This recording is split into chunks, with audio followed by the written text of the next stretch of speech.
আমাদের 1 কোটি লোক ভারতে গেছে, ভারত আশ্রয় দিয়েছে, ভারত কি ডেকে নিয়েছিল? 1 কোটি লোকের উপরে শরণার্থীকে আশ্রয় দিয়েছে। সিটিজেনশিপ অ্যামেন্ডমেন্ট অ্যাক্ট, এনআরসি, যেখানে ভারতের সকল বিরোধী দল নিন্দা করছে, আপনি এনআরসি কে বৈধ আইন বলছেন? আমি যেটা চাই যে বাংলাদেশ থেকে যারা গিয়েছে তাদের বাংলাদেশে ফেরত পাঠাক। সেইটা তো পাকিস্তান সরকার করেছিল, বাংলাদেশ সরকার অর্পিত আইন করেছে। সেই অর্পিত সম্পত্তির তালিকার মধ্যে কোন মুসলিম লোকের নাম আছে কিনা? আবার এক কথা নাই, কারণ পাকিস্তান ধর্মভিত্তিক করেছিল। নরেন্দ্র মোদী যেরকম ভারতের মুসলমানদের করছে, আপনি তো জিন্নার কথা বলছেন। একটুখানি আপনাকে বিরক্ত করছি 10 সেকেন্ড। আপনার বক্তব্যে আপনি যে নরেন্দ্র মোদী বিইং এ প্রধানমন্ত্রী, এখনো ভারতের সংবিধানে ধর্মনিরপেক্ষতা চালু নীতি আছে। নরেন্দ্র মোদী যে বলল যে হিন্দু ধর্মের মহিলাদের মঙ্গলসূত্র কেড়ে নিয়ে মুসলমানদেরকে এবং ঘুষপেটিয়া, মানে আমাদের বাংলাদেশ থেকে যারা যায় তাদেরকে কংগ্রেস টাকা দেবে, নরেন্দ্র মোদীর এই বক্তৃতার ব্যাপারে আপনার প্রতিক্রিয়া জানতে চাই। আমি একটু পরে দেখে জানাচ্ছি। উনি যে কথাগুলো বলছে সেখানে আমি কতগুলো উত্তর দিয়ে নিই আগে। 4 দিন ধরে চলছে কানা মুসলমান বাদে। পড়াশোনা করেনি। না, আপনার এনআরসি কত সাল থেকে কত সাল পর্যন্ত? 2014 সাল পর্যন্ত।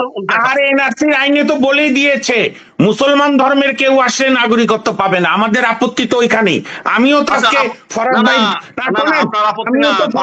দলের অত্যাচারে দেশ কাটতে পারি, কিন্তু আমি নাগরিকত্ব পাবো না। ওইটা নিয়ে ওই করবে। আপনার সৌদি আরবে কিন্তু বাংলাদেশের নাগরিকত্ব দেয় না, এমনকি ওইখানে দোকানদারি করতে গেলেও তাদের নামে দোকান করে নিয়ে কোথায় নিয়ে যাচ্ছেন? কেন? আপনার সৌদি আরবে তো প্রত্যেক মুসলিমের যাওয়ার অধিকার আছে, সেখানে আপনার ধর্মীয় প্রতিষ্ঠান, সেখানে ওইখান থেকে আপনার ধর্ম আসছে, তো সেই জায়গাতে আপনার নাগরিকত্ব দেয় না। এটা নিয়ে আপনি বৈষম্যের কথা বলেছেন কখনো? গোবিন্দদা, এই যে আমার কাছে 3খানা আইন আছে, 3খানা আইন। না, আরবে আপনি কি যদি আরবে যান, আরবে কি নাগরিকত্ব দেয়? এই যে আপনারা শুধু কথা ঘোরান, একটা জায়গায় স্থির থাকেন। বিষয়টা হচ্ছে বাস্তবতা। আমরা যেটা শরদিন্দুর কাছে প্রশ্ন করেছিলাম যে উনি বাংলা ভূখণ্ড থেকে গিয়েছেন কিনা, বর্তমান বাংলাদেশের যে অংশটা, সেই অংশটা উনি কিন্তু ক্লিয়ার করে বলেন না। কেন ক্লিয়ার করে বলতে অসুবিধা কোথায়? উনি বলেন যে আমরা বাংলাদেশের জগৎ থেকে, বাংলাদেশের কোণা থেকে, বাংলাদেশের অংশ থেকে আপনি ব্যবহার করেছেন। আপনার রিমার্ক গুলো কিন্তু দাদা এই শরদিন্দু বাবুর প্রতি খুব নির্দয় আচরণ ছিল। এটা আমাদেরকে লজ্জিত করেছে। আপনার বাড়িতে ডেকে এনে আপনি অতিথিকে অসম্মান করতে পারেন না। না, আমি বলি উনারা বাংলাদেশ থেকে কবে গিয়েছেন? ব্রাহ্মণদের অত্যাচারে না 47 সালে দেশভাগের কারণে গিয়েছেন? কথা বলবো না, আমরা একটা গভীর আমাদের 1 কোটি লোক ভারতে গেছে, ভারত আশ্রয় দিয়েছে, ভারত কি ডেকে নিয়েছিল? 1 কোটি লোকের উপরে শরণার্থীকে আশ্রয় দিয়েছে। না, একটু শোনেন তাহলে। ভারতে 1 কোটি লোক গিয়েছে কারা? হিন্দুরা। 99% হিন্দু। আমরা থেকেছি, আমরা ক্যাম্পে থেকেছি। আপনি থেকেছেন? আচ্ছা, এখানে আপনারা 3 জন মুসলিম আছেন, আপনারা 3 জন কে গিয়েছেন বলেন? আপনাদের 3 জনের কে ভারতে গিয়েছেন? আপনাদের পূর্বপুরুষের কে গিয়েছে বলেন? ফরাদ ভাই, হাসিনা আপা এবং আপনি বলেন।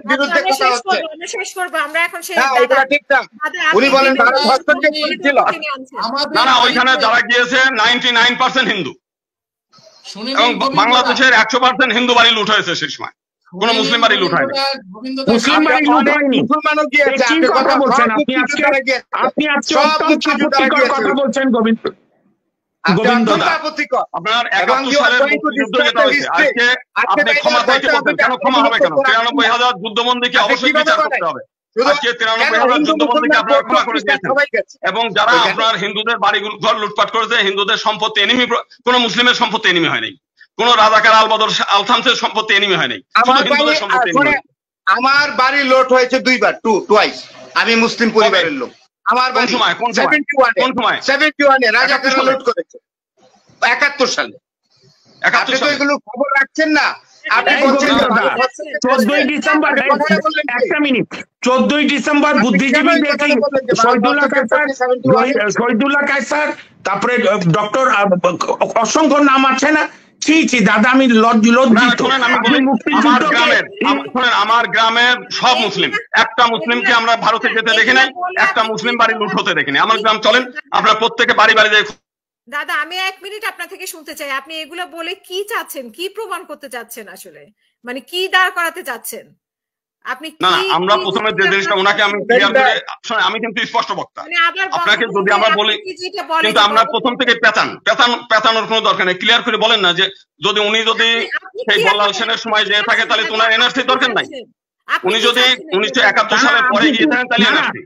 হাসিনা আপা 1 মিনিট, আপনি কি মোদির এই গণবিরোধী আইন, সিটিজেনশিপ অ্যামেন্ডমেন্ট অ্যাক্ট, এনআরসি, যেখানে ভারতের সকল বিরোধী দল নিন্দা করছে, আপনি এনআরসির কে বৈধ আইন বলছেন? আমি যেটা চাই যে বাংলাদেশ থেকে যারা গিয়েছে তাদের বাংলাদেশে ফেরত পাঠাক, এটা আমি চাই।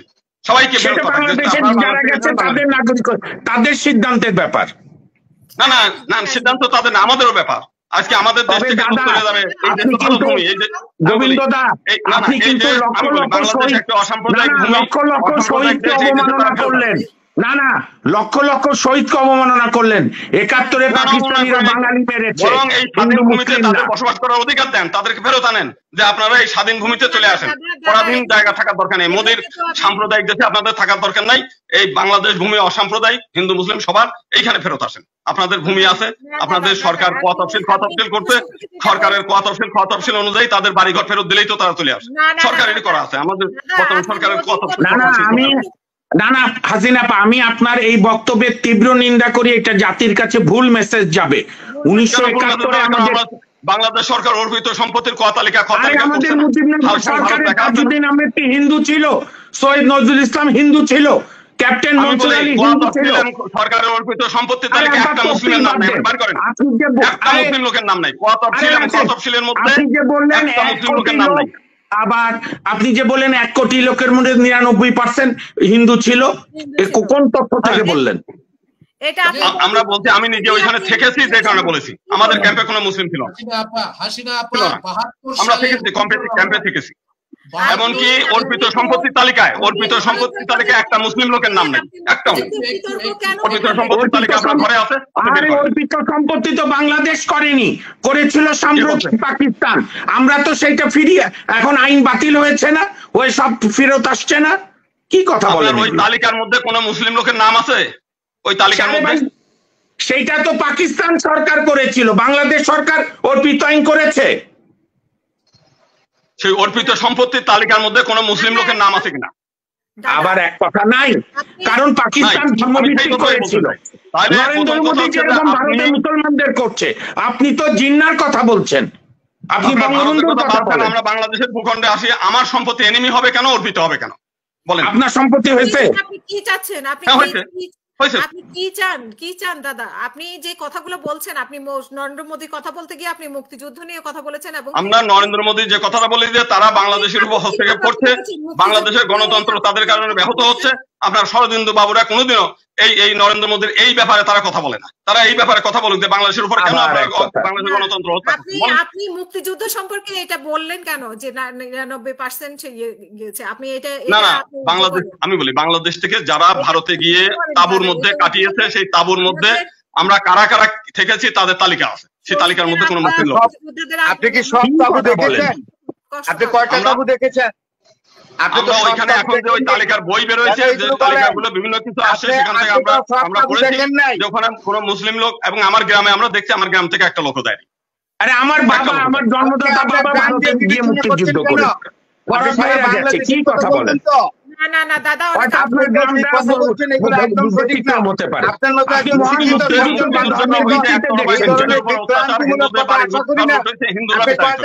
এক গ্রাম দিয়ে কেন বিচার করছেন?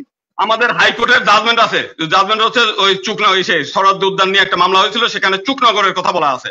শুধু এক চুকনগরে 14,000-এর উপরে শুধু হিন্দুদের হত্যা করছে, এবং মুসলিমরা প্রত্যক্ষদর্শী, তারা বর্ণনা করেছে। সেই জন্যই তো আমরা বাংলাদেশ করেছি, পাকিস্তানিদেরকে হটিয়ে, যে এখানে ধর্মের ভিত্তিতে দেশ হবে না, আপনি এনিমি করেছেন। হিন্দু ধর্মের ভিত্তিতে হিন্দুদের সম্পত্তি, এনিমি প্রপার্টি, অর্পিত সম্পত্তি করেছেন। আচ্ছা দাদা, ধর্মের ভিত্তিতে করেছেন আপনি। রাজাকার, আল বদর, আল শামসের জন্য এনিমি করলেন না, যারা বাংলাদেশের শত্রু তাদের সম্পত্তি এনিমি করলেন না, শুধু বেছে বেছে হিন্দুদের সম্পত্তি এনিমি করেছেন। দাদা এনিমি দাদা এনিমি প্রপার্টি কোন সালে হয়েছিল?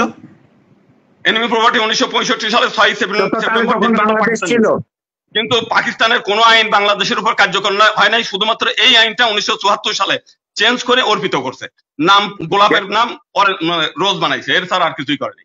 যাই হোক, আলটিমেটলি এখন তো আর অর্পিত সম্পত্তি আইন নাই, এখন তো মামলা চলছে, কতফসিল মামলা চলছে। 74 সালে কে করেছিল? 54 সালে করে নাই, এটা 65 সালে। 74 সালে কে? আপনি যে বলছেন যে নাম পরিবর্তন করেছে, 74 সালে বঙ্গবন্ধু করেছে, 1974 সালে 1 জুলাই। আচ্ছা, আমরা অনুষ্ঠান শেষ এবং শুধু তাই না, বঙ্গবন্ধু 1974 সালে পাকিস্তানে গিয়েছে, 107 সদস্য বিশিষ্ট পাকিস্তানে গিয়ে ওআইসি তে সম্মেলনে গিয়ে পাকিস্তানে দিয়ে আসছে। আবার পাকিস্তানের ভুট্টো খানকে বাংলাদেশে 107 সদস্য বিশিষ্ট নিয়ে এসে বাংলাদেশে লাল গালিতে সম্বর্ধনা দিয়েছে, সেই 1974 সালে, যেমন পাকিস্তান স্বীকৃতি দেয়নি। এটা তো বলা যায় ভুট্টো কি 72 সালে সিমলা প্যাক্ট করতে যায় নাই ভারতে? এগুলো বলেন কেন? সেটাও তো আপনাকে জানতে হবে। Bhutto went to India and signed an agreement, Simla Pact with Mrs. Indira Gandhi. করেন না? এটা এই যে যত খুন ধর্ষণ করেছে 93,000 যুদ্ধবন্দীকে আপনারা বিচার না করে ছেড়ে দিয়েছেন। যুক্তি আছে তো? কোনো বিচার করেনি, অথচ পৃথিবীর কোনো যুদ্ধ কেউ ছেড়ে দেয় না। শেষ হবে না, আমরা অনুষ্ঠান শেষ করতে হবে।